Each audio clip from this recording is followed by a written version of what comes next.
So the first verse was kind of focused in walking in a manner worthy of the calling or the vocation to which you've been called. And my kind of metaphor for that was the banner. So the fact that we're all marching under the same banner. We need to make sure that we're marching under the right banner. One thing I was thinking about this weekend is there's a lot of people who think that we, as long as we march under the banner of love, that we're okay. Love is the banner that we all march under. And that's not quite enough. We need to make sure that we're marching under the right banner. There's all kinds of things that people love. There's all kinds of ways in which people love. And it's not just love which guarantees salvation. It's not just love that guarantees that we're on the right side of the spiritual warfare that's happening. It's not just love that guarantees that just because we're marching under love of any kind, doesn't mean that we're loving the way that God wants us to be loving. So although God is love, and Christ is a beautiful expression of God's love for us, we need to make sure that we're marching under the banner specifically of Christ. It's his banner that we march under, not just generically love, not even just generically faith. All of these things are wrapped up correctly in and under Christ. And so under that banner, we can be unified. We can be unified marching in the same direction for the same cause against the same enemy. So we talked about some of those things.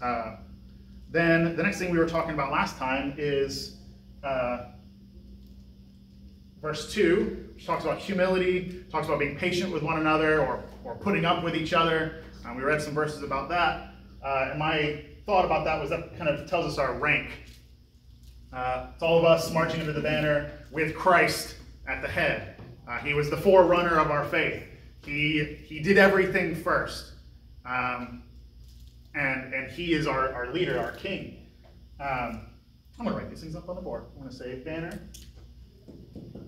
and then rank. In our discussion about rank, we kind of had actually two different ideas out here in the team, in the group that were presented.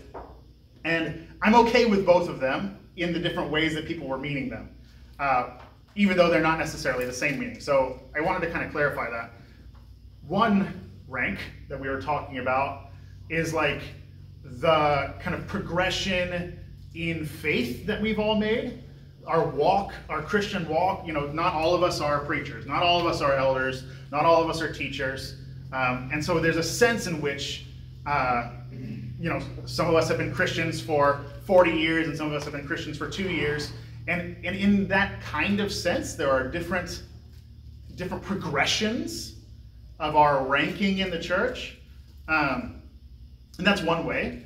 And I can see that might be true. We all have different levels of growth, different levels of faith.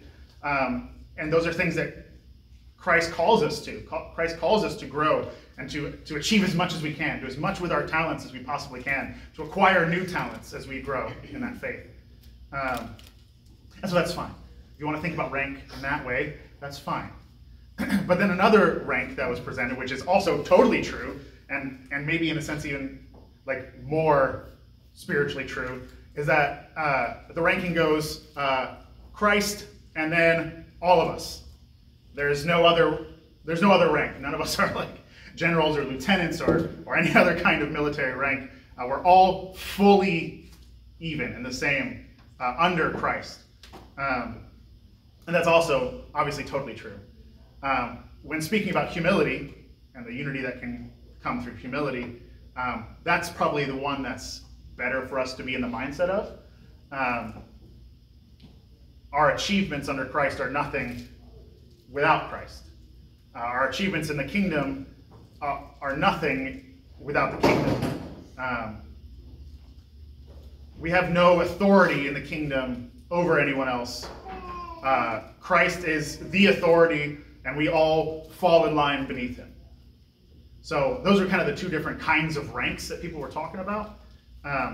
And in their ways, I can see that they're true, and so I didn't tell anyone that they were wrong or anything, but I wanted to kind of call that out. Does anyone have any questions, comments, concerns so far about banner or what we've discussed so far on rank? And I think I know you've got rank up there, but the first concept that you shared is more of a spiritual maturity. Yeah. Yeah. Then the second concept is one body with many members, as we have in 1 Corinthians chapter 12. Right. And, Christ is the head of the church, right? So Yeah. Rank is just tough in the humility situation. Yeah, I'm trying to fit a Michael metaphor into a biblical concept. I'm trying to kind of shove it in there. But so there's a sense in which, there's a rank in which just, there are people who have come before us. So in a sense, their rank, they came first. Rank and file marching order. Yeah, there's kind of a rank that's there that makes sense. Yes? And I wouldn't be too quick to take away the military analogy, because the word that's translated submit literally is the same word that would be used in a Roman military context for a commander and the people who serve under him. And it has nothing to do with inferiority, like you're inferior, you're less of a person, you're not as smart, you're not as good or whatever. It's about who do you answer to. And so the church answers to Christ. That's the submission, that's the order. And we submit to one another as well. And so there's that willingness to help and to serve one another, but also to follow one another when they're leading the way, doing their thing, whatever their ministry is or whatever. Yeah, imitate me as I imitate Christ. Yeah. Right. So I wanted to kind of clarify that. My brother brought that up to me, that I didn't say anything towards that in the car. So I said, okay, you're right, that's appropriate. So the last verse that we were looking at was Matthew.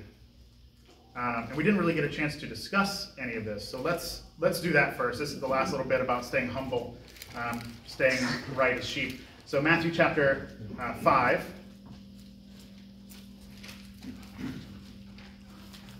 Verse 38 through 48. So it's a big chunk there. And I'm not going to have us read all of it. I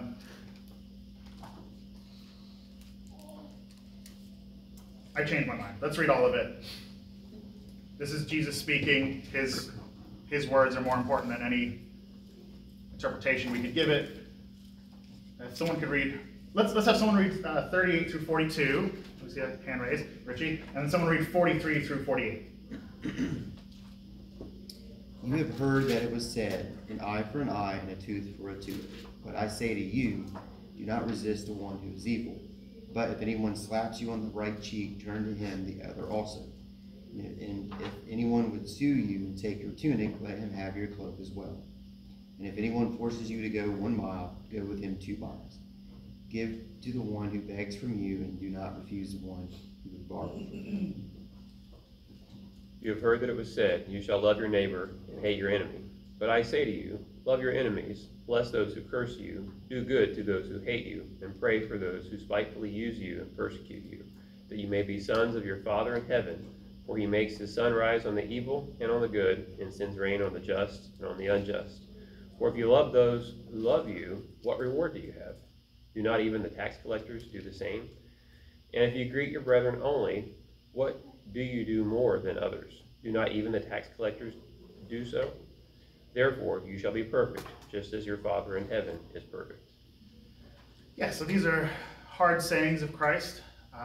Telling us to go the extra mile is a tough, it's easy to align our minds with that. Like, logically we can say, oh, yes, that's right. Like, that's good. That would be good if someone could do that.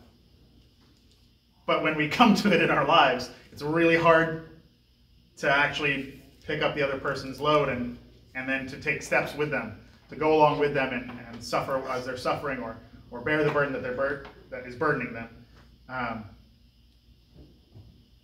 When someone strikes us, it might be easy to say, yes, like, it's right for me to turn the other cheek. I want to be like Christ, look at him on the cross and everything that he did, all the persecution that he went through. This is right for me to do.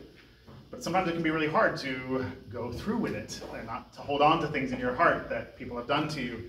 And then ultimately not to respond to them in vengeance or justice, but to respond to them in humility and peace and love. And these are all things that we need to know our rank. We need to know that none of us is any more important than anyone else. We're not more important than other sinners. We're not more important than people of a different denominational belief. Christ died for all of us. And his salvation is open to all of us. And grace is open to all of us. And God is not willing that any of them should be lost. but that all of them come to him.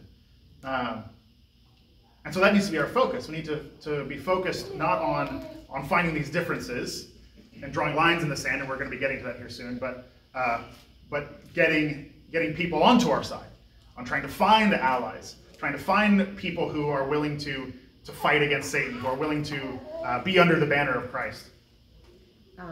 In verse 44 there, the ESV translate that as pray for those, love your enemies and pray for those who persecute you. When you are sincerely praying for somebody who acts like they're your enemy, it makes a huge change within you and your whole mindset, because it's really hard to really sincerely pray for somebody and not change your heart over the situation. And then you probably subconsciously treat them differently, and then they start picking up on that, and then they start treating you differently. They start treating you better. And I had that happen to me before we left here. I had somebody who acted as my enemy, just would not give me a break for anything. And by the time I left, I was hugged and cried over because I was leaving. So when you really pray for your enemies, it makes a huge difference. The Lord can do amazing things. You just need to trust Him to do it. Yeah, when He tells us that here's what you should be doing, and then we do it, it's funny that we sometimes are, I'm not saying you were surprised, but it's funny that sometimes we are surprised that it works. When like the God of the universe is telling us, hey, this is how I made you to be. This is how I made the world around you to respond to your actions. And then when we follow through, it's like, oh, good things happen. Not that, I'm not saying health and wealth, like just because you pray doesn't mean you're never going to get sick, but things work well. It is, God shows His wisdom through when we obey Him. The thing He says happens. And that's the thing, you can't change situations necessarily. You can't change other people, definitely. But you can change yourself by just obeying God. And you do that and you trust Him to do the rest, and He will. Yeah, and these things help us achieve unity, not just between us and people outside the church, but especially people who are in the church. Because hopefully, your brothers and sisters are also trying to get on the right path towards Christ. And so when they see your efforts and they're like, man, I should be doing that too, their conscience should get them, should tell them. The things that they're reading in the Bible should tell them, like, hey, this is how you're supposed to respond when people are treating you certain ways. So, yeah. Anything else? Any other comments, and we'll move on to this third point.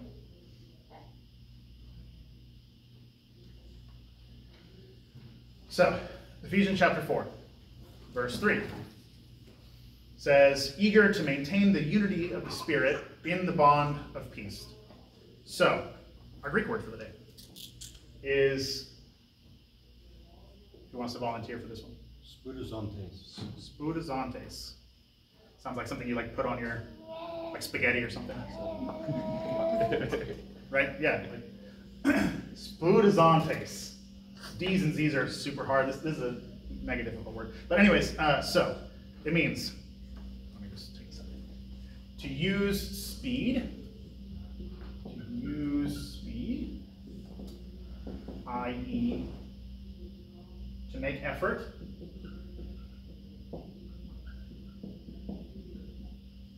and be prompt or earnest. Or earnest. So there's the word that this verse uses, earnest, or eager, to maintain the unity of the Spirit and the bond of peace. I thought it was interesting to use speed in maintaining the unity of the Spirit and the bond of peace. Like, do it as fast as you can. Make it your first priority to achieve unity, to find bonds of peace. We were talking about drawing lines in the sand. That's the opposite of what we need to be doing. Instead of finding our differences, we need to be using speed. Be eager to bring people together. We need to not be drawing lines in the sand. So the word I came up with, not doctrine, but I think maybe it helps with a picture. I'm going to draw the picture first. So we've done the banner that we march under. We've done the rank that we are in in the army of the Lord. He's red, so you can guess what it's going to be.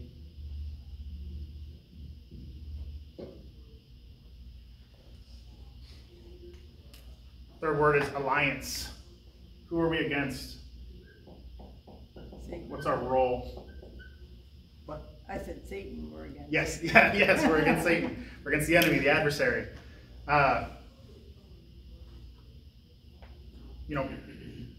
We need to know we're united together against a common goal of getting to heaven, of saving people from the jaws of hell.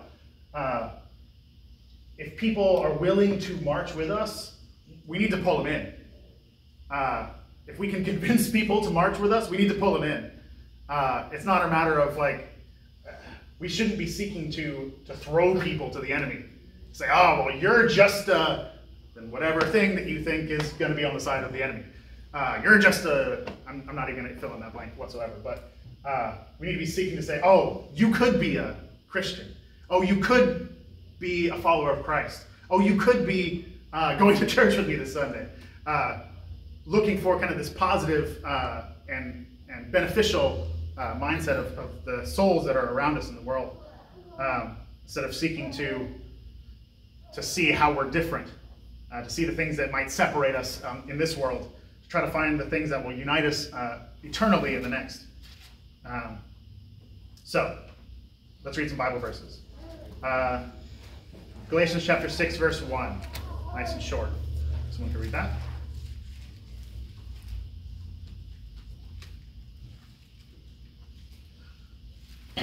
Brothers, if anyone is caught in any transgression, you who are spiritual should restore him in a spirit of gentleness. Keep watch on yourself, lest you too be tempted. Yeah, so our goal is to restore each other. Our goal is to do it gently. Our goal is not to, once someone messes up, you cut them off. Although we talk about church discipline kind of a couple times, it's come up. The role of church discipline isn't to show the world the people who have messed up. It's to double, triple, quadruple down on doing everything we can to show them that their soul matters, show them what they're missing, show them that a life without God is empty.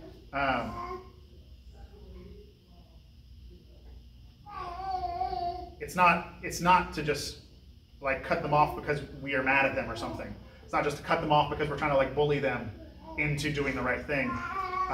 It's because we want them back desperately. And any other comments about Galatians 6 verse 1? I do like that it adds in that, keep watching yourself. That there's a threat in trying to keep everything too constrained, right, with that line drawing, as you were talking about. That you don't realize where you're standing because you're too busy looking at everyone else's feet and not yours, right? Getting the splinters out of everyone else's eyes and not looking at the log in your own. Right. And that's a constant thing. As you were going to use the metaphor of a mirror previously, and that mirroring, double checking yourself, making sure that what you are doing, the decisions you're making, actually line up with the scriptures, has to be a constant thing, and should be a deep reflection before you take action against anyone else, right? I should hope that before the elders or anyone who's involved in any sort of church discipline would have a lot of prayer and a lot of deep thinking about the situation and about the options and about what they have done and everything before they pull the trigger on something like a disfellowship. Right? That shouldn't be a thing that's taken lightly or done rashly in anger in the heat of the moment. There should be a lot of prayer, a lot of meditation leading up to any sort of conflict like that. Yeah, not just prayer, meditation and thinking and considering and self-reflection, but action and actions of love and actions of concern. All those things should be taken to keep as many allies as we can.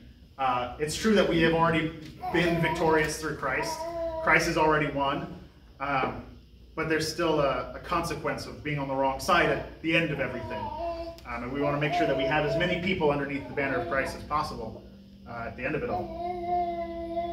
I set this in a little bit more of an individual sense, like personal, like me to you, instead of church body to individual. Sure. And so I think it's so important of like meeting people where they're at and saying like, hey, I was there. Like I've been walking through that, or hey, I struggle with this right now, right? And that type of mindset versus the come to me, I'm on the right side, where it's like, let's go seek the truth together. Let's go find this for ourselves and arrive there on this journey, hand in hand versus pulling. Right. So. Yeah, we should all be able to, at least eventually, we should all be able to identify with the one lost sheep instead of the 99. We have all been lost. We've all sinned. We've all fallen short. We've all had slumps in our faith.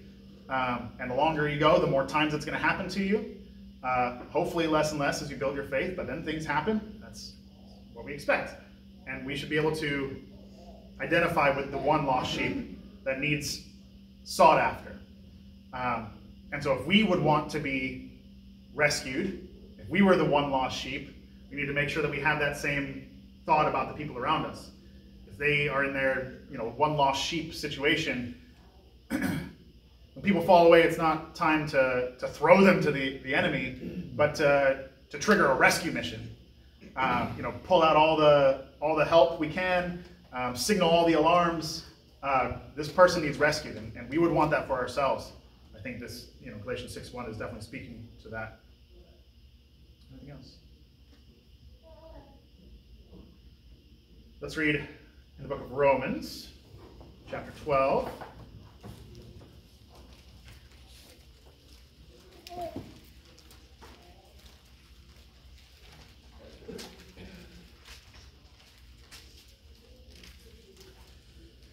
Let me have someone read verses 16 through 18.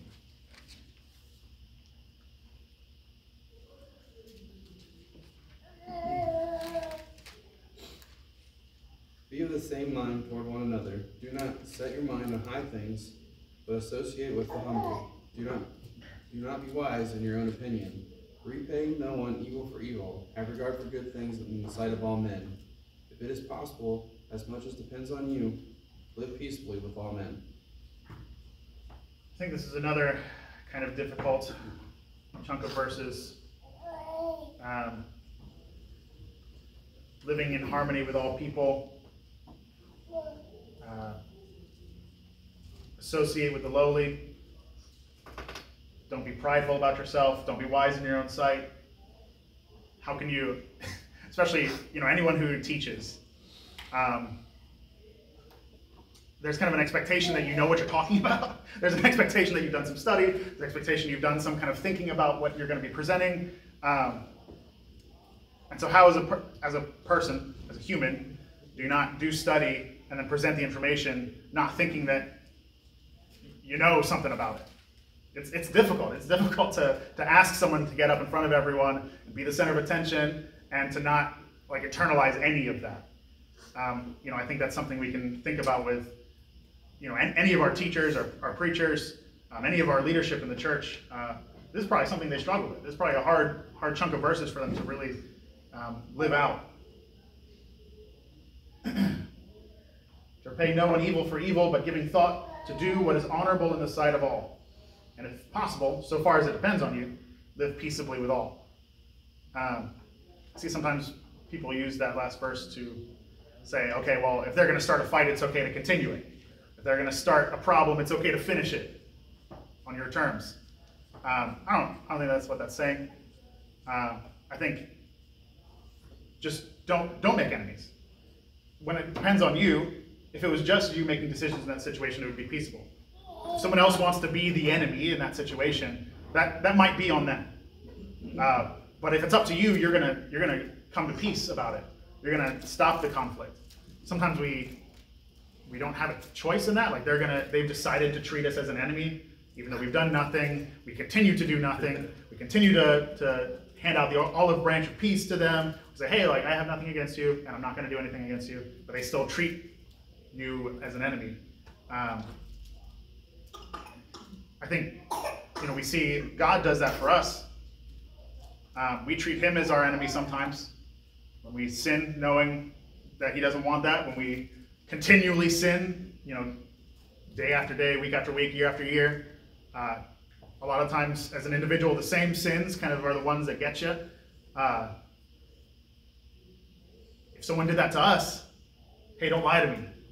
And then a grown adult, a supposedly mature person, you're catching in lies all the time. And you're saying, hey, like, stop doing this. This is frustrating. Like, you're showing me that you don't care about me, you don't respect me. You're acting like my enemy by lying to me all the time.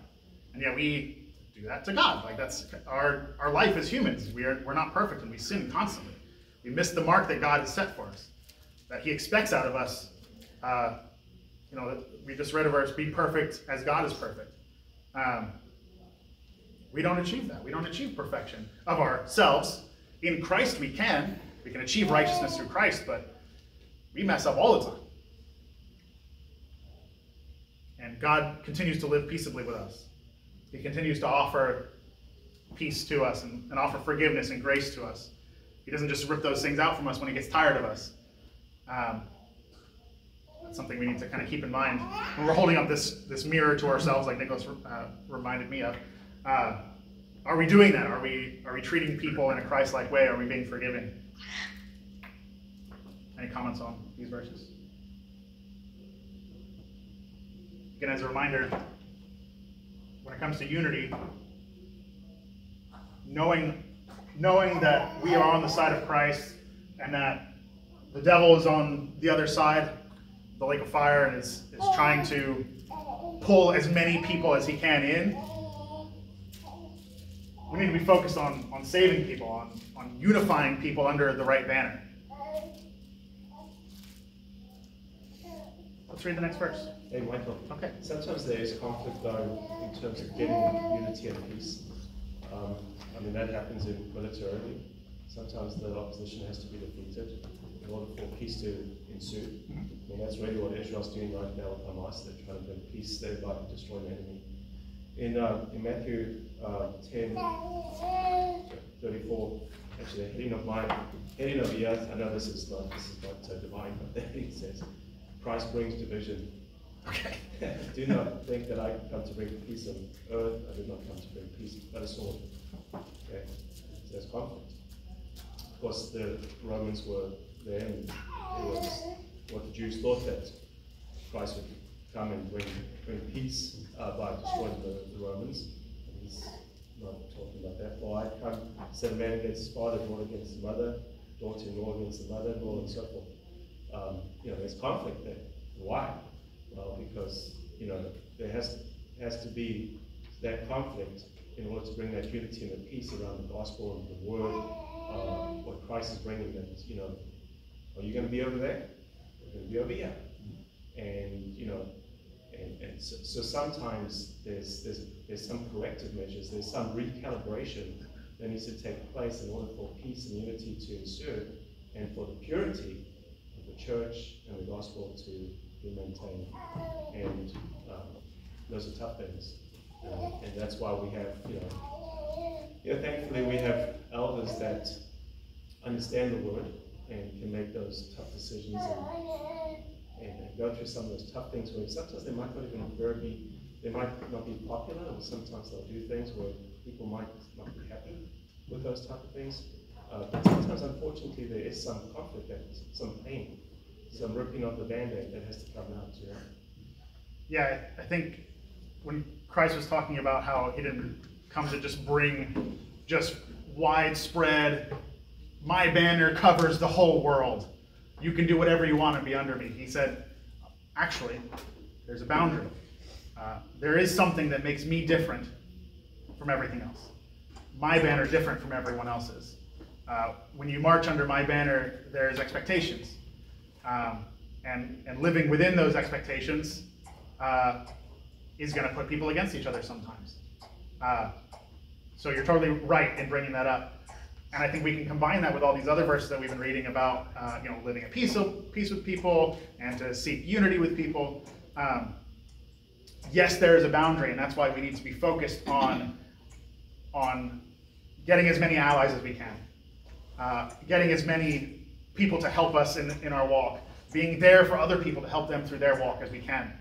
Because there is a boundary, and there is a point at which you can be lost. And there is the other side. There is an enemy who is against us and doing the same thing for himself, trying to pull people onto his side. Yes? Yeah.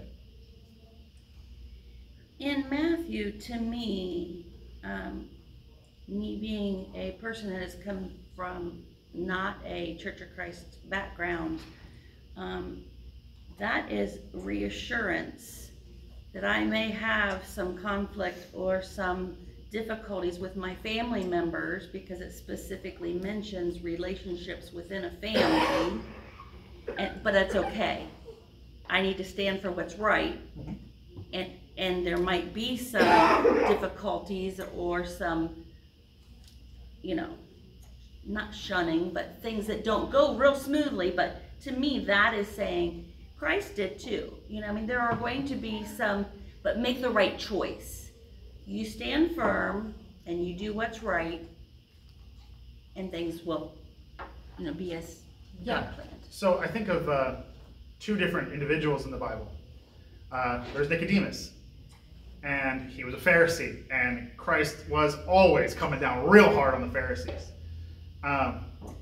But being a Pharisee didn't mean that you were automatically on the other side of the line, right? It doesn't mean that you were automatically an enemy. And looking at Nicodemus, when he was confronted, he did everything he could to convince Nicodemus of the right way, to show him the boundaries of his banner and everything outside the banner. And so they didn't fight necessarily, but Christ was pretty hard, pretty direct on him about, hey, this is right. You have to be born again. All of Nicodemus's confusion, Christ just really hammered at. But I think what we can learn from that is although we need to be educating, although we need to be knowing what other groups believe so that we can discuss with them appropriately, they aren't just automatically cut off. We need to still be seeking their souls. We still need to be seeking them to come underneath the banner. So yeah, there's kind of like what was said already, there's kind of some grand scale things, like looking at the whole church unity, and then there's the unity of maybe a single body of believers, and then there's your own soul being unified underneath the banner with Christ. So there's different levels of all these things with different kind of thoughts about them. So yeah. Anything else? Hey, Michael, in 1 Corinthians 3, the first part of that chapter, there was people marching under different banners. Some under Paul, some under Apollos, and you kind of see in verse 1, they're kind of compared to infants. Right. And you and I both know right now how infants, they're messy. Yeah. They go to the bathroom in their pants, they throw, there's, as older Christians, we have to deal with messy situations, and even ourselves, older elders or people, have to deal with some of our messiness. That's what younger Christians are compared to infants.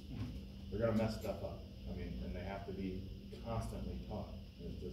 And that's where we, as maybe more mature or maturing Christians, have to realize where we came from and that path to how to get to not be an infant.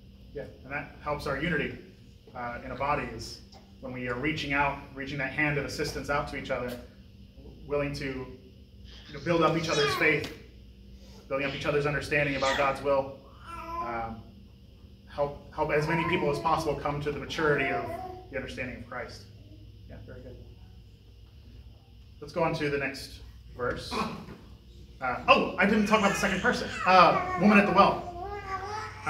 So Nicodemus was a part of a group that Christ was always putting down for different reasons, saying, hey, you guys are in the wrong, you guys have the wrong mindset. The woman at the well was also a part of a different kind of group, not a religious sect, but just a people. And those people had kind of alternate understandings of God. They would probably say that they worship the same God. They worship in a different place and maybe a different way. They don't go to the temple like they're supposed to. They probably don't do a lot of the Jewish holidays and feast days. But Christ, he didn't draw a line in the sand. He didn't say, oh, well, you belong over here. He did what he could to draw her in. He did what he could to educate her, to speak to her where she was, and to seek her soul, to seek her as, to be under the right banner, to be in the alliance of Christ, to use this war kind of terminology. And so we need to be kind of doing that ourselves. There's some people who they have the wrong beliefs about different things, but they're not just foreigners to us. They're not just lost to us, although they might be lost, but we need to be seeking them as hard as we possibly can, in every way that we can, based on the opportunities, based on the talents that God has given us. So let's read this next verse. Matthew chapter 18. Let's read verse 21 and 22. And stay there because we have 2 more verses that we're going to try to read thereabouts. Matthew chapter 18, verse 21 and 22. Then Peter came to him and said, Lord, how often shall my brother sin against me and I forgive him? Up to 7 times? And Jesus said to him, I do not say to you up to 7 times, but up to 70 times 7. Good. You have a good translation of that. Does anyone in here have 77 times, like squished together?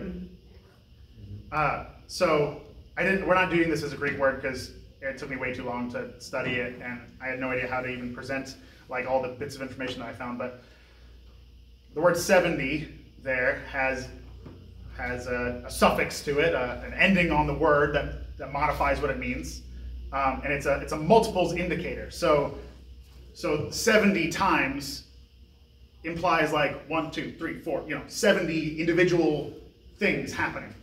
So 70 times 7, 7, 7, 7, 7, 7, 7, 7. So if you wanted to be literal about it, it would be 490. 7 times 70. I think that's right. And either way, the implication is just don't stop. Keep forgiving. When we are the one lost sheep, if we're a lost sheep this week, and we're having a rough time because of all the things in our life, which might have kind of got us off on this wrong track in the first place, we come back because we know that it's right, but the things swirling in our life that cause us to fall away in the first place, maybe they happen again next week, and we have to be saved again. As much as we can possibly bring ourselves to forgive people, and plus 70 times 7 actually, we should be doing that, enabling it so that we can forgive people. If someone's really having trouble that they need a lot of help with, we're not always the one who can help them, but seek it. If at all possible, we need to seek ways to help people and to be forgiving of them. Then Christ goes on to do a parable. We're not going to read this whole parable because we have 4 minutes. But the gist of it is, there's a king, and he has a servant who owes him more than could ever be repaid. Like hundreds of years worth of income is owed to the king. And the servant bows down, bawling his eyes out, please, please forgive me. The king was going to sell off everything he had and throw him in prison. Please forgive me. And the king said, you know what? You're never going to pay this back. Whatever. You're forgiven.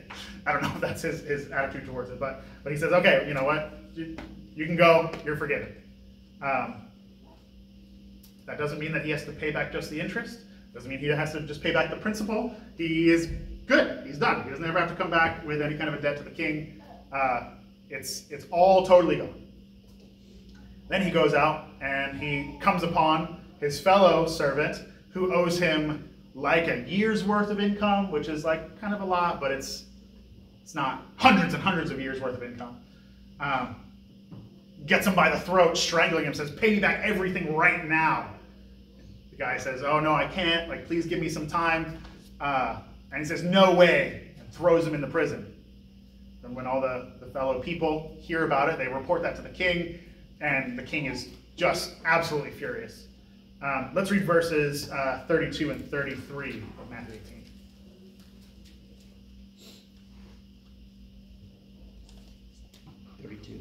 Yes. Then his master summoned him and said to him, "You wicked servant, I forgave you all that debt because you pleaded with me. And should not you have had mercy on your fellow servant as I had mercy on you?" And ultimately, I mean, it's a bad time for that wicked servant. Shouldn't you have forgiven your fellow servant in the same way that I had mercy on you? Not ask to pay the principal, not ask to pay the interest, not ask to pay anything, but just to forgive it, to be done with it. What I find, I guess I just always had in my mind that kind of the servant had walked away and there was still some kind of a debt on his shoulders, and that's why he was mad at his fellow servant, and that's why he was like, pay me back so I can, pay back the king or something. No. The wicked servant was totally debt-free. He owed no one anything. There was no reason for him to need what was owed him to be paid back to him. Nothing needed to be owed to pay the king. So why was he even doing this? So what is this parable about? I'm seeking an answer here. An interpretation. Well, the key word over there is compassion. He lacked compassion. King showed compassion. Christ has compassion on us. Compassion is a word that's very deep-seated in the heart. When you see somebody that's suffering or hurt or in dire straits and stuff, and you have compassion, that's so different than obligation to, I'm just going to want to do something. Yeah, but you want to do something that hurts you, that you lose something, sort of like sacrificial. And compassion is very deep, and this guy did not have compassion. He was greedy. Yeah, greedy. And so I find it interesting that this is a servant of the king. He's marching. I think maybe we can assume that he's marching under the right banner. He's a servant of the king. And yet his fellow servant, who's also just a servant of the king, so this is kind of going back to this rank discussion, he asks him to pay everything, knowing that the king, knowing what banner he's under. Yeah. Does anyone else have any other thoughts they need to get off? Otherwise, they're going to forget them by next time. It's about forgiveness, right? So we've sinned. It's a debt that we can't pay back. But the idea here is we're not going to be forgiven of our sins if we don't forgive other people when they trespass us. Yeah, very good. And just to relate it back to Ephesians 4, it's about unity, and so think about Jesus' kingdom teaching is, we've all been forgiven by God, this tremendous sin that we could never get any forgiveness any other way, and so not to treat our brethren, to keep that unity, to be compassionate, forgiving to our brethren, knowing how much we've been forgiving our brothers and sisters in Christ when they wrong us. And speeding towards that. Yeah, being eager to do that. Okay, thanks guys. Hey there, huh?